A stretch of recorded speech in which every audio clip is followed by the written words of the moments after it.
أعوذ بالله من الشيطان الرجيم. بسم الله الرحمن الرحيم. الحمد لله. اللهم صل وسلم وبارك على سيدنا محمد وعلى آله وأصحابه أجمعين وبعد. Assalamu alaikum wapendwa wana mizani popote mlipo.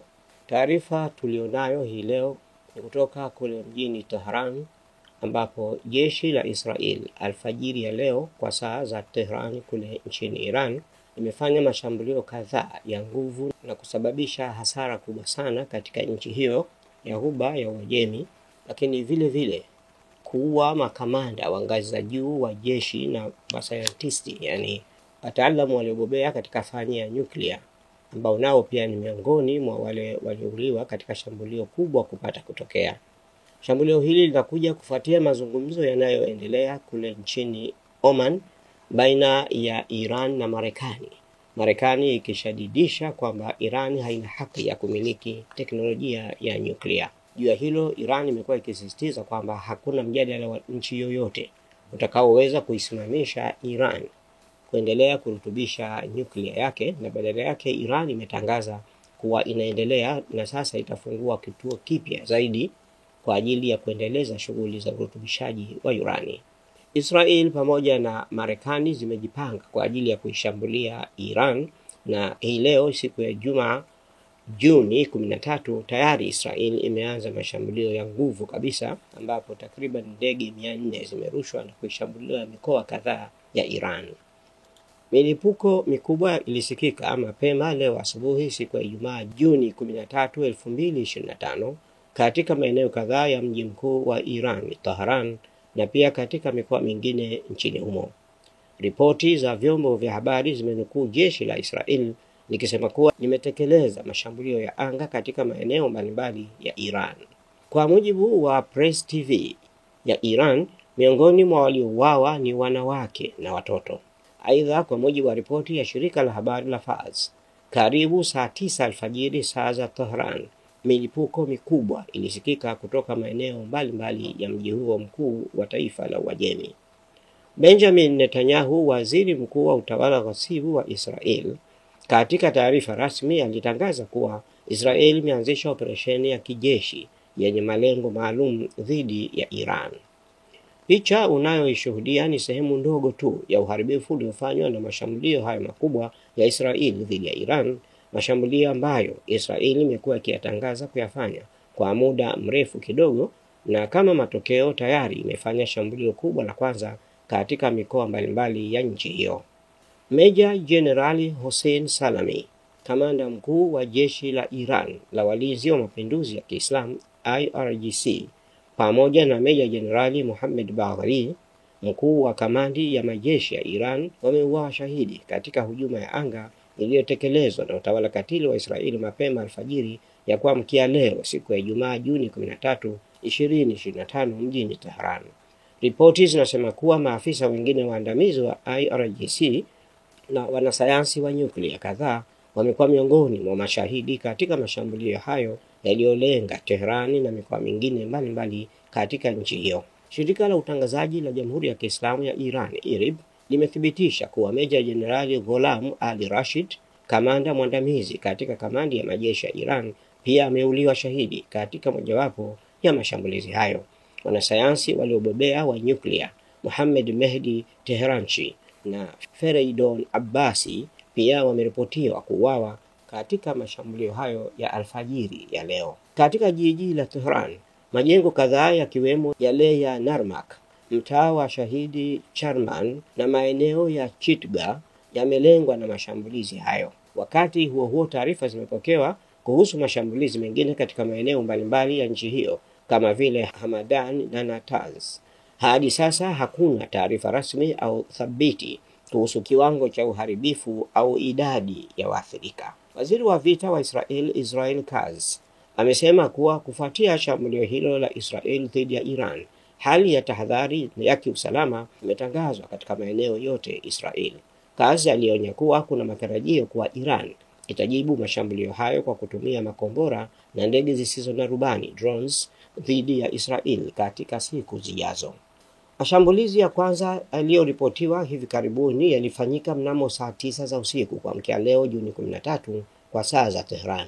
Video zinazozunguka kwenye mitandao ya kijamii zinaonyesha uharibifu mkubwa katika baadhi ya maeneo ya makazi jijini Tehran na sehemu nyingine, matokeo ya kile kilichoelezwa kuwa uvamizi wa kiholela uliofanywa na utawala wa Kizayuni. Utawala haramu wa Israeli umethibitisha kuhusika na mashambulio hayo, ukidai kuwa ulilenga maeneo ya Natanz, Khorramabad, Khandab pamoja na maeneo mengine kadhaa. Shirika la habari la IRNA likinukuu chanzo cha usalama limesema kuwa Iran inajiandaa kutoa jibu kali na la wazi dhidi ya kitendo hicho cha kigaidi kilichofanywa na Israeli dhidi ya Jamhuri ya Kiislamu ya Iran. Uvamizi huo unakuja katika kipindi cha mvutano mkali unaoendelea kuongezeka katika ukanda wa Asia Magharibi, ukichochewa na matamshi ya kichochezi kutoka kwa viongozi wa utawala wa Israeli, akiwemo waziri mkuu wa nchi hiyo nduli Benjamin Netanyahu. Inaripotiwa kuwa rais wa Marekani Donald Trump alitoa idhini kwa mashambulizi haya ya Israeli licha ya mazungumzo ya nyuklia yasiyo ya moja kwa moja yanayoendelea kati ya Tehran na Washington. Kwa mujibu wa vyanzo vya habari, duru ya 6 ya mazungumzo hayo ilipangwa kufanyika Jumapili, huenda ikafutwa. Nalo jeshi la walinzi wa mapinduzi ya Kiislamu ya Iran IRGC limelaani vikali shambulio la kijeshi lililofanywa na Israeli dhidi ya ardhi ya Iran ambalo limepelekea kuuawa kamanda mkuu wake Meja Jenerali Hussein Salami. Kupitia salamu za rambirambi zilizotolewa leo siku ya Ijumaa Juni 13, IRGC imetoa pole zake kwa kiongozi muadhamu wa mapinduzi ya Kiislamu Ayatollah Ali Khamenei pamoja na waathiriwa pamoja na wananchi na serikali ya Iran kufuatia kuuawa kwa shahidi Salami. IRGC imemsifu marehemu kamanda wake mkuu kama mmoja wa makamanda mahiri ni wa chombo hicho katika nyanja za kielimu, kitamaduni, kiusalama na kijeshi, ambaye alisimama kidete kwa hekima kutetea malengo ya mapinduzi ya Kiislamu ya mwaka 1979 na taifa la Iran. Taarifa ya IRGC imesema, tuna uhakika kuwa wananchi wa Iran, taifa tukufu lenye msimamo ya kimapinduzi, watabaki salama na kwa amani licha ya jinai hii ya kinyama. IRGC imebainisha kuwa tayari kulikuwa na mikakati na hatua zilizowekwa kukabiliana na matukio ya aina hii, ikiongeza kuwa maelezo kamili kuhusu hujuma hiyo ya kijinai na hatua kali zitakazochukuliwa zitabainishwa mbele ya taifa la Iran. Kamanda huyo wa IRGC ameuawa shahidi katika shambulio la alfajiri ya leo siku ya Ijumaa Juni 13 lilifanywa na utawala wa Kizayuni wa Israeli. Mashambulizi ya Israeli yalilenga majengo kadhaa na makazi katika mji mkuu wa Iran Tehran, pamoja na maeneo kadhaa katika mji wa Tabriz kaskazini magharibi mwa nchi hiyo, na pia katika miji ya Khorramabad, Kermanshah, Borujd magharibi mwa Iran pamoja na Natanz katikati mwa nchi hiyo. Huduma za safari za ndege zimesitishwa katika uwanja wa ndege wa kimataifa wa Imam Khomeini mjini Tehran na viwanja vingine vya ndege nchini humo. Shambulio hilo lilitokea siku moja baada ya kupitishwa kwa azimio jipya la bodi ya magavana wa shirika la kimataifa la nishati ya atomic dhidi ya Iran. Aidha, limefanyika siku 2 kabla ya kuanza duru nyingine ya mazungumzo yasiyo ya moja kwa moja kati ya Iran na Marekani yanayotarajiwa kufanyika mjini Muscat, mji mkuu wa taifa la Oman, siku ya Jumapili tarehe 15 mwezi huu wa Juni.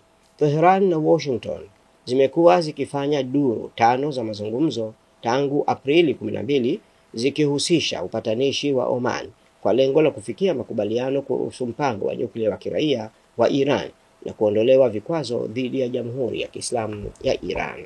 Naye Rais Pezeshkian amesema kuwa Iran itatoa jibu kali kufuatia shambulio lililofanyika leo. Katika ujumbe wake kwa taifa kufuatia jinai za kinyama zilizofanywa na utawala wa Kizayuni usiku wa kuamkia leo siku ya Ijumaa, Rais Masoud Pezeshkian amesisitiza juu ya ulazima wa watu kujiepusha na uvumi katika vita vya kisaikolojia vya adui na kuwaunga mkono na kuwaamini viongozi, na kusema taifa la Iran na maafisa wa nchi hiyo hawatonyamaza kimya mbele ya jinai hiyo, akisisitiza kwamba jibu halali na kali la Jamhuri ya Kiislamu ya Iran litamfanya adui ajutie kitendo chake cha kipumbavu. Rais Pezeshkian amesema leo taifa la Iran linahitaji umoja, uaminifu, uelewano, umoja na maafikiano kuliko wakati mwingine wote, na kwa msaada wa Mwenyezi Mungu, kwa moyo huo wa thamani itatoa jibu kali la busara na kali kwa jinai ya utawala wa Kizayuni unaokalia kwa mabavu nchi tukufu ya Falastini na haswa Al-Quds. Sehemu moja ya ujumbe wake inasema hivi: uchokozi wa usiku wa kuamkia leo umewathibitishia walimwengu wote uhalali wa madai ya muda mrefu ya Jamhuri ya Kiislamu ya Iran kwamba uchokozi na jinai ni asili katika dhati na maumbile ya utawala wa Kizayuni. Bila shaka taifa la Iran na maafisa wa nchi hiyo hawatanyamaza kimya mbele ya jinai hiyo, na jibu halali na kali la Jamhuri ya Kiislamu ya Iran litamfanya adui ajutie hatua yake hiyo ya kipumbavu. Awali, katika taarifa ya kulaani shambulio lililofanywa na utawala wa Kizayuni wa Israel dhidi ya ardhi tukufu ya Jamhuri ya Kiislamu ya Iran mapema leo alfajiri, kiongozi muadham wa mapinduzi ya Kiislamu Ayatollah Sayyid Ali Khamenei alitoa ujumbe mzito kwa taifa la Iran, akisisitiza kuwa adhabu kali inamsubiri mhalifu huyo wa kimataifa. Ayatollah Khamenei alisema kuwa mashambulizi hayo ya alfajiri yaliyolenga maeneo ya raia yamedhihirisha kwa mara nyingine tena asili ya kikatili ya utawala wa Kizayuni. Mapema Juni 11, jeshi la Yemen lilishambulia maeneo muhimu ya utawala wa Kizayuni na kuufanya mfumo wa kujilinda na mashambulizi ya makombora wa Israel uchanganyikiwe na kulazimika kuyafyatua takriban makombora 10 kukabiliana na kombora moja la Yemen. Hali hiyo ilidhihirisha kuwa Israel imechanganyikiwa kwa kipigo cha makombora ya vichwa kutoka Yemen. Shirika la habari la Fars lilinukuu vyombo vya habari vya Israel vikiripoti kuwa Wayemen wamevurumisha kombora la kipekee lenye vichwa kadhaa kupiga maeneo muhimu ya Israel na kulilazimisha jeshi la utawala huo ghasibu kurusha makombora kadhaa ya kujaribu kukabiliana na kombora moja hilo la Yemen. Lakini pamoja na hayo, vipande vya kombora hilo vimepiga maeneo kadhaa. Vyombo vya habari vya Israel vimekiri kuwa kombora hilo halikuwa la kawaida na liligawanyika katika vichwa kadhaa lilipoingia kwenye anga ya ardhi ya Falastini zinazokaliwa kwa mabavu na Wazayuni, jambo ambalo limeilazimisha Israeli kurusha makombora mengi ya kujaribu kuzuia. Makombora ambayo hubeba vichwa kadhaa vyenye uwezo wa kupiga shabaha tofauti na ni vigumu kulizuia. Makombora yenye vichwa vingi mara nyingi hutumiwa katika makombora ya ballistic na kuvuka mabara na pia katika makombora ya masafa ya kati. Makombora mengi ya kisasa ya ballistic ya kuvuka mabara yana uwezo wa kubeba vichwa vingi ambavyo kila kimoja kinaweza kupiga shabaha tofauti. Licha ya jeshi la Israeli kudai kuwa limetungua kombora hilo, lakini video zilizoenea mitandaoni zinaonyesha moshi ukifuka karibu na uwanja wa ndege wa Ben Gurion huko Tel Aviv na mengine yakigonga maeneo ya kusini mwa mji wa Baitul Muqaddas unaokaliwa kwa mabavu na Wazayuni. Hii ndio taarifa muhimu na kubwa zaidi iliyoenea duniani kote hii leo, ambapo Israeli imeweza kufanya ama kutimiza ahadi yake ya kuishambulia Iran, mashambulio ambayo yamekuwa ni makubwa zaidi na yamefanya uharibifu mkubwa, ingawa hadi sasa taarifa rasmi ya vifo vilivyotokea na gharama ama thamani ya hasara iliyopatikana bado haijatolewa.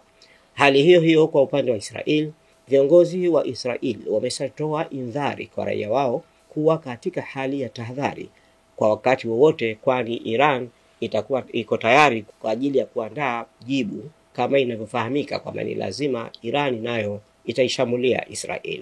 Tuzidi kumwomba Mwenyezi Mungu ajalie salama si Iran na Israel pekee, bali dunia nzima ambapo kuna machafuko na watu wengi wasiokuwa na hatia wanauawa pasipokuwa na sababu.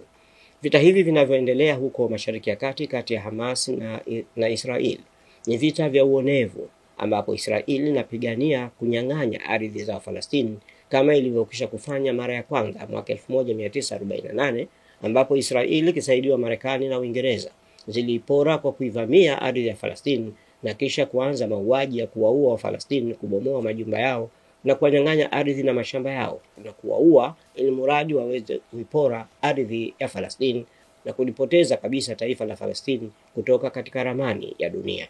Lakini kwa uwezo wake Mwenyezi Mungu, iko siku na wakati utafika Israeli na Marekani watashindwa na ardhi hizo zitarudi mikononi kwa Falastini, na Falastini huru itakuwa kama ilivyotokea Vietnam, ambapo miaka 10 ya mapigano baina ya Vietnam na Marekani, hatua ya mwisho kabisa Marekani ilishindwa, na hakuna mahala popote ambapo Marekani imepeleka ubeberu wake wa kutaka kufanya dhulma na uadui ambapo ilipofaulu. Ni jambo la kufanya subira. Mwenyezi Mungu atujalie kumuomba, tuwe na nguvu za kuomba. Bila shaka maombi yetu yenyewe kukubaliwa. Tusisahau kusoma suratul Lahab na suratul Fil, ambazo ni sura maalum dhidi ya maadui wanaokusudia kutaka kulitokomeza taifa la Falastini katika wajihi wa ardhi. Wassalamu alaikum warahmatullahi wabarakatuh. Usisahau kulike, kushare, kucomment na kusubscribe Mizani Online TV ili uendelee kupata mfululizo wa vipindi vijavyo. Allah ya Allah ya Allah ya Allah ya Allah.